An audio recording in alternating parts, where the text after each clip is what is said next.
Hi guys, hope you're having an awesome day. We're going to look at 2.8, which is the last topic of Unit 3, and that's inverse functions. So inverse functions are something you have seen in Math 3. So hopefully this is more of a refresh and a review than I've never seen this before in my whole life. So inverse, you've probably heard from Math 3, is the idea of switching the x and y. But before we get into that, let's just talk about relations and functions and all that stuff. So a function means for each x value, there's exactly one corresponding y value. So each x has one y.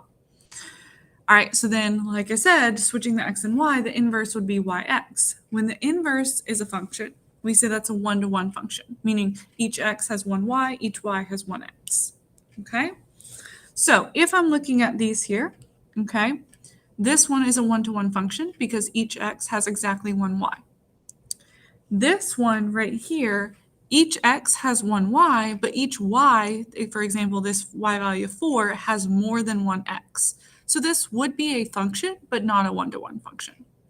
This one's not a function at all because if I see my x value of 1 is mapped to two different y values.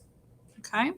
So if I'm looking at a graph, how to tell if it's a one-to-one function is you probably heard of the vertical line test to tell if the graph is a function.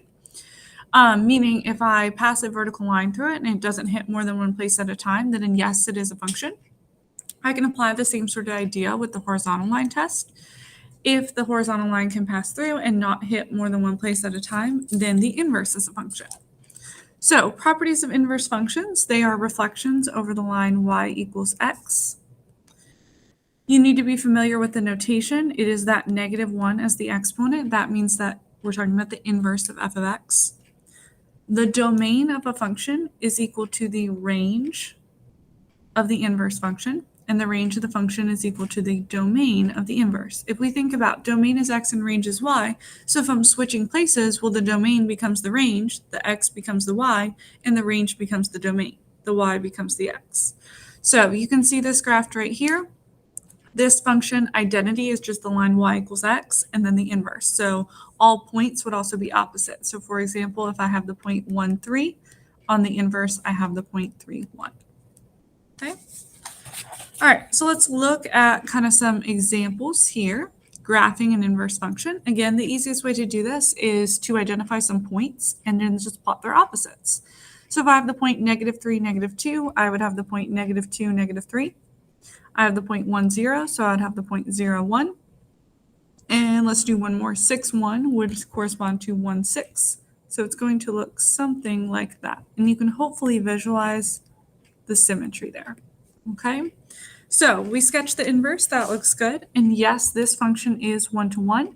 If I take my original function, it would pass both the vertical line test and the horizontal. Okay? Let's do the same thing with graph B.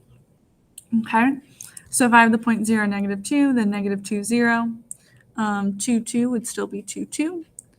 Let's see what else we got. We got -3, 7 would be 7, -3.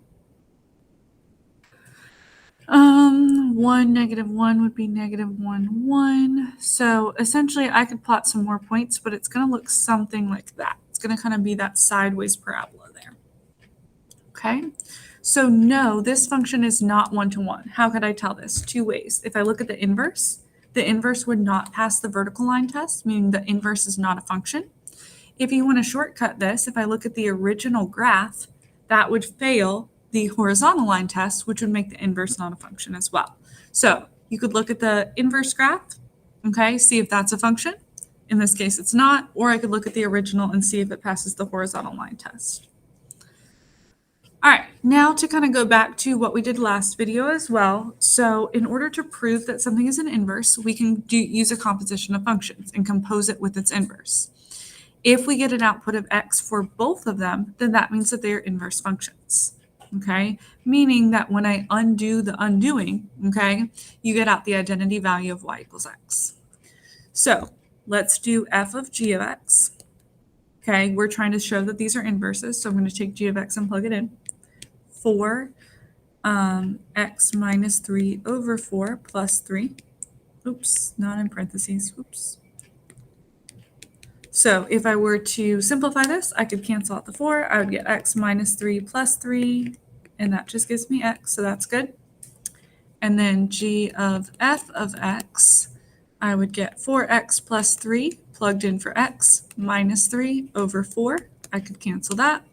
Get 4x over 4, which is just equal to x, which again means that those are in fact inverses. Again, by composing with their inverse, you can check to make sure that they're in fact inverses. So let's review how to find an inverse algebraically. We're going to switch for x and y, and then we're going to solve for y to get the formula for the inverse, okay? So in this one right here, we know that f of x is the same as y. And then I'm going to switch or interchange my x and y. And I'm trying to solve for y. So the first step, I would add 2 to both sides. I get x plus 2 equals the square root of y plus 3. Think about how do I get rid of my square root? I'm going to square both sides. So I get x plus 2 squared equals y plus 3. Again, I'm trying to get y by itself, so I'm going to minus 3 from both sides. And I get x plus 2 squared minus 3. Okay? Now, if I were going to think about this as far as domain restrictions, well, my original graph is a square root function that's gone left 3 and down 2. So it's going to look something like that. Obviously, I could plot more points and that would be better. With a domain value of x is greater than or equal to negative 3.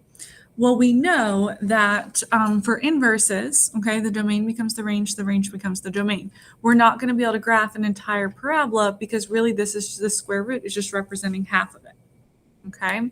So if we think about, well, what would the range of this be? The range of this is negative 2 to infinity. So that means the domain of my inverse should also be negative 2 to infinity. Again, the range of my original becomes the domain of the inverse. That square root function is a parent function that you should be familiar with. You should know kind of the general shape of that graph and be able to apply your transformations to get a transformed graph. All right, let's look at one or a couple from a table and then one rational. All right, so let's go to where it says tables and inverses. Okay, so I'm going to kind of explain how to think about this, and then you can probably shortcut it from there. So f inverse of negative 4 means on the inverse, the x value is negative 4. Well, if we think about if we switch the x and y, that means on the original, or f of x, that y would equal negative 4. Again, because I switched the x and y. Normally, what's in parentheses is what I plug in. So on the inverse, the x value is negative 4. So on the original, the y value would be negative 4. So if I look at my f of x table, I'm looking for y is equal to negative 4, which means my answer to this would be 5. Because essentially, on the original, I have 5, negative 4. So on the inverse, it's saying when x is negative 4, what would y be? And that should be 5. All right, g inverse of 6, same idea. Find where y is equal to 6 on the g of x, and that should give me 8. Then a lot of times they like to combine this with a composition. So g of 1 is just a straightforward g of 1, which is right here, negative 3. So then I have f inverse of negative 3, and that is where y equals negative 3, which gives me 3. F of 0 is right here on the table. So that's negative 1. So then I have g inverse of negative 1, and that is 4. Okay. All right. So again, let's do one rational function, and then we'll be done with unit 3. Okay. These tend to be the hardest just because there's more steps, okay, going on.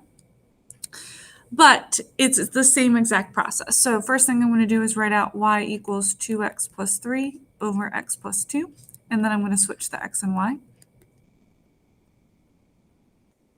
Okay. All right, so then what I'm going to do is I'm going to multiply both sides by y plus 2. And I get x, y plus 2 equals 2y plus 3. I'm going to distribute to get xy plus 2x equals 2y plus 3. Now, my whole goal is to solve for y. So if you're solving for a variable, you want to get everything that has that variable on one side, everything that doesn't on the other side. So I'm going to move all my y's to the left side. Everything that doesn't have a y goes to the right side.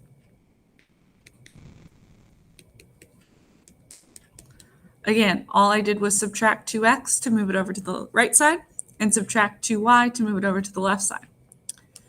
What I can do from here is I can factor out a y to get x minus 2 equals negative 2x plus 3. Okay, so then y, or my inverse, would be negative 2x plus 3 over x minus 2. That is the inverse function. Again, there are more steps when you're dealing with a rational function, but make sure that you know how to do that. All right, and then find the domain and range of f of x. Okay, actually that's not too bad because we don't even need to deal with the inverse and switching. So remember, the domain of a rational function excludes wholes and vertical asymptotes. So in this case, the vertical asymptote is at negative 2. So the domain would be negative infinity to negative 2, negative 2 to infinity. And the range excludes the y value of the wholes and horizontal asymptotes. The horizontal asymptote of this would be y equals 2 because there's the same degree on the top and the bottom. So you just divide the leading coefficients. So negative infinity to 2 and then 2 to infinity. All right, so let's say we look at our inverse and we find the domain and range of that. We should notice that they're opposite, but let's just double check. The domain of this graph, well, what are the vertical asymptotes? There's obviously no wholes, but the vertical asymptote would be at 2, so negative infinity to 2 and 2 to infinity. And then the range of this, well, what are the horizontal asymptotes? This one, same degree, divide the leading coefficients, you get negative 2. And notice that the domain of the original became the range of the inverse, and the range of the original became the domain of the inverse. And if that's not the coolest thing you've ever seen, I don't know what is. So that wraps up inverse functions, inverse of rational functions, doing it graphically, algebraically, and the domain and range of those. So hopefully you have a great rest of your day and you just loved Unit 3.